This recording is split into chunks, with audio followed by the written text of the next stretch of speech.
Hello everyone. I have re-recorded this 4 times, so I'm hoping this will be the last one. Welcome to my channel.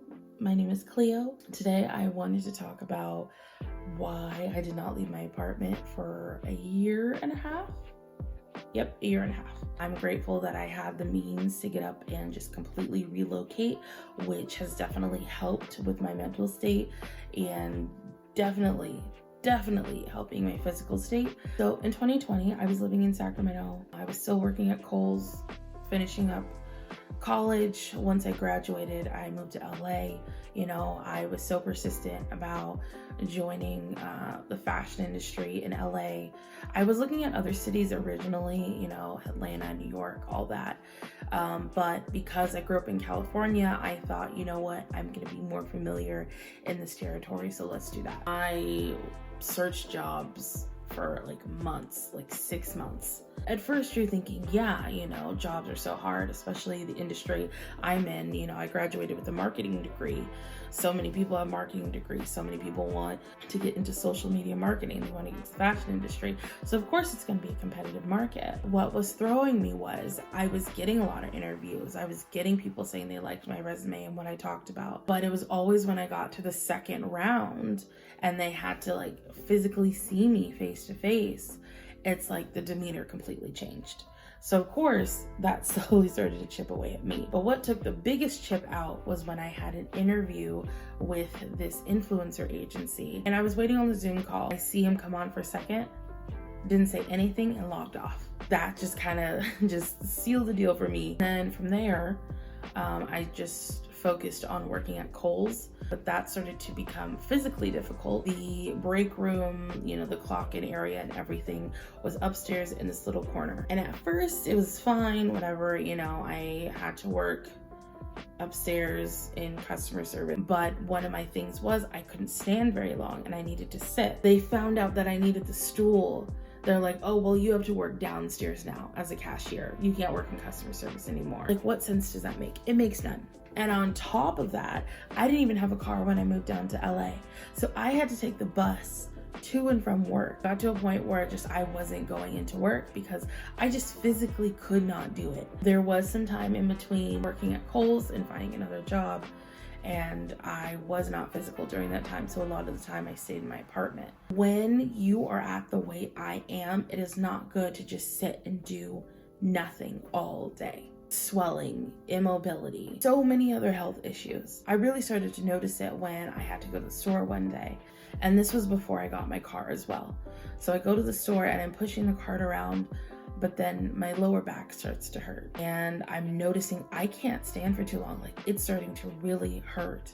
So I hurry up, buy my groceries, and then I order an Uber. If you've ever ordered an Uber, sometimes it can take forever. I'm standing here with my cart of groceries with my back in pain. So the Uber comes, right? I get to sit down, calm down for a while until I get to my apartment. I have all of these groceries. I live in a 3-story apartment, technically 2.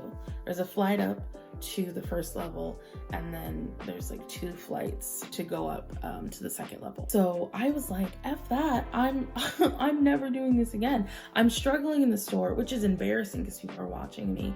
Now I have to wait for a car, and then I have to carry all these groceries upstairs. No, not doing it. I started finding delivery services that I can do. I use Amazon Fresh. I was using Instacart. It made it a lot easier. Another reason for me not to leave. I finally found a second job. I was working at a call center. I was making way more at this call center than I was working at Kohl's. This allowed me to save up for a car. I had went with 2 of my friends to a dealership because I found a car that I really liked. And I get in the car of a dealership and they can't close the door. I can't close the door. I don't know what I was more mortified about, not being able to fit into the car, or the fact that I hopped out so fast telling my friend, let me in your car, because I wanted to leave now because it was so embarrassing. I just wanted to go home. I just wanted to crawl in bed. I'd never wanted to experience that again. I ended up getting a car through Shift. I didn't test drive it. I didn't do anything. I just was like, yep, I'm buying this car. The guy came, I signed some papers, and then that's how I got my first car. You know, everyone has this amazing experience of how they want to buy their first car, and unfortunately, that was mine. So now I'm saving money on Uber. When I calculated it, a car payment and insurance was much cheaper than getting Ubers 5 days a week. But one thing I didn't calculate was how far from the parking lot I had to walk to my desk. I struggled so much doing that. I had to leave home earlier so I could time my walk from the parking lot to my desk. So after months of that, it just became Kohl's all over again, which if you think about it is even sadder than it sounds, because it's an 8-hour workday. I only have to walk 15-20 minutes, actually 40 minutes altogether, parking lot to my desk, after work, the desk to the parking lot, and I'd be sitting the rest of the time at the call center. But I couldn't even do that. After that, it just went downhill like a roller coaster. Before it was just like deep, deep, deep, and then it was like, once that happened, I had no reason to leave my apartment. I had discovered home deliveries. I didn't have a job to go to. And then on top of everything else, I lost 2 of my closest friends because of my mobility issues, because I couldn't do things that normal people could do. I didn't do anything. I just stayed curled in bed, watched TV, watched my shows, I ate takeout every single day, once or twice a day. And if it was a really bad day, I ate it for every single meal out of that day. By the end of it, I ended up gaining 140 pounds. When I tell you I could barely move throughout my apartment, to go to the bathroom, to go to the kitchen, I had problems standing before. Let me tell you, it was a struggle. It was a painful struggle during that time. I had an amazing friend that was like, hey, I'm moving. You want to join me? It was like a light went off.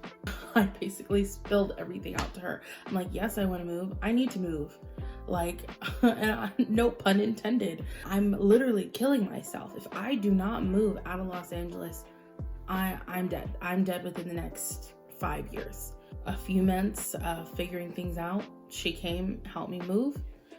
I moved in with her, and literally within a week and a half, it's like a flip switched. Within the first few months of me moving there, I lost 23 pounds. So as of today, I'm doing much better. I wouldn't say I'm 100% happy, but I'm definitely getting there. I'm seeing a doctor now who is helping me with the weight loss. I've lost a lot more weight than the 23 pounds. To date, I actually have a video going up next week where I talked about my intermittent fasting that I've been doing and also starting my weight loss medication. One of the biggest struggles that I currently have is that I have a fear of going out in public. Right now, instead of having orders delivered, I'm doing order pickup. So I'm still going out and interacting, but I still haven't gone in a store. I still have that fear in the back of my mind that, you know, I'm gonna get that pain sensation again while I'm in the middle of the store, and I don't wanna go through that embarrassment. One of these days, I'm gonna work up to do it. I'm gonna get the courage to go inside a store. But right now, baby steps. I have not said any of that out loud. It's always playing over and over again in my head, and it feels good to say it. Thank you guys so much for watching. If you have any questions, comments, you know, please leave them down below. I love talking to all of you. Thank you guys so much for watching, and I will see you guys later. Bye.